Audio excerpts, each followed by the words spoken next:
தந்தை மகன் தூய ஆவியின் பெயராலே ஆமேன். இயேசுவுக்கே புகழ். அன்னை மரியே வாழ்க. அன்பிற்கினிய கிறிஸ்துவ சகோதர சகோதரிகளே, இந்த ஆசீர்வதிக்கப்பட்ட நேரத்தில் நாம் தியானிக்க போகும் திருவிவிலிய பகுதி எண்ணிக்கை ஆகமம் ஆகும். அன்பானவர்களே, எண்ணிக்கை என்றாலே பலர் இது கணக்கெடுப்பு புத்தகம் என்று நினைப்பார்கள். ஆனால் இந்த புத்தகம் கணக்கெடுப்பை விட அதிகமாக ஒரு மக்களின் ஆத்மீக நிலையை எடுத்துரைக்கிறது. எகிப்திலிருந்து விடுவிக்கப்பட்ட மக்கள் வாக்குத்தத்த தேசத்தை நோக்கி பயணிக்கிறார்கள். ஆனால் அந்த பயணத்தில் சந்தோஷமும் இருந்தது, சோதனைகளும் இருந்தது. கணக்கெடுக்கும் இறைவன் எண்ணிக்கை 1 முதல் 3 வரை உள்ள இறைவார்த்தைகள் இறைவன் மக்களை என்ன சொல்கிறார்.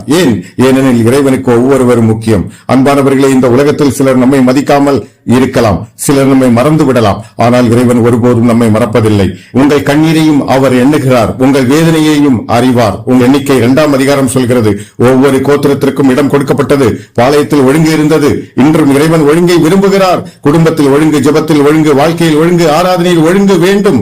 மேகத்தூண் மூலம் வழிநடத்தும் தேவன். எண்ணிக்கை 9ஆம் அதிகாரம் 15 முதல் 23 வரை உள்ள இறைவார்த்தைகள் சொல்கிறது, பகலில் மேகத்தூண், இரவில் அக்கினித்தூண் இறைவன் மக்களை வழிநடத்தினார். அன்பானவர்களே, இனி நமக்கு பல கேள்விகள். என் வாழ்க்கை எங்கு செல்கிறது? என் குடும்பம் எப்படி மாறும்? என் நோய் எப்படி குணமாகும்? என் பிள்ளைகள் முன்னேறுவார்களா என்று இந்த கேள்விகளுக்கு இறைவன் சொல்வது என்னவென்றால், நான் உன்னை நடத்துவேன். சில நேரங்களில் வழி தெரியாமல் போகலாம், ஆனால் வழிகாட்டும் தேவன் நம் கூடவே உண்டு. முறையிடுகிறார்கள், உணவில்லை, தண்ணீர் இல்லை, கஷ்டம் அதிகம். அவர்கள் இறைவனின் அற்புதங்களை மறந்துவிட்டார்கள். அன்பானவர்களை, நாமும் சில நேரங்களில் என் வாழ்க்கை இப்படித்தான், எனக்கு யாரும் இல்லை, இறைவன் என்னை மறந்துவிட்டார் என்று நினைக்கிறோம். ஆனால் முறையிடுதல் ஆசீர்வாதத்தை கொண்டு வருகிறது. 12 உளவாளிகளை பற்றி எண்ணிக்கை 13ஆம் அதிகாரம் பேசுகிறது. 12 பேர் கானான் தேசத்துக்கு அனுப்பப்பட்டார்கள். 10 பேர் அது முடியாது என்று சொல்கிறார்கள். 2 பேர் இறைவன் நம்மோடு இருக்கிறார் என்று நம்பிக்கை கொள்கிறார்கள்.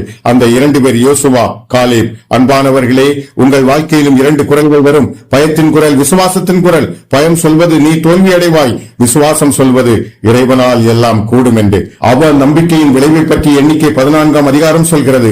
மக்கள் இறைவனை நம்பவில்லை. அதன் விளைவு 40 ஆண்டுகள் வனாந்தர வாழ்க்கை.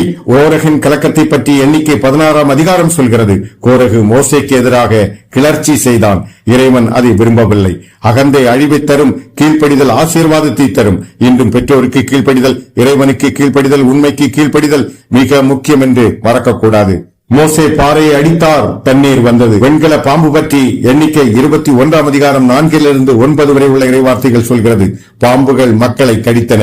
இறைவன் மோசேக்கு சொன்னார், வெண்கல பாம்பை உயர்த்தி வை. அதை நோக்கியவர்கள் உயிர் பெற்றார்கள். எண்ணிக்கை ஆகமத்தின் மைய செய்தி என்னவென்றால், விசுவாசம் உள்ளவர்களை இறைவன் இலக்கை நோக்கி நடத்துகிறார், வெற்றி பெற செய்கிறார். ஆண்டவர் உன்னை ஆசீர்வதித்து காக்க கடவர். எண்ணிக்கை 6:24. இயேசுவுக்கே புகழ். அன்னை மரியே வாழ்க.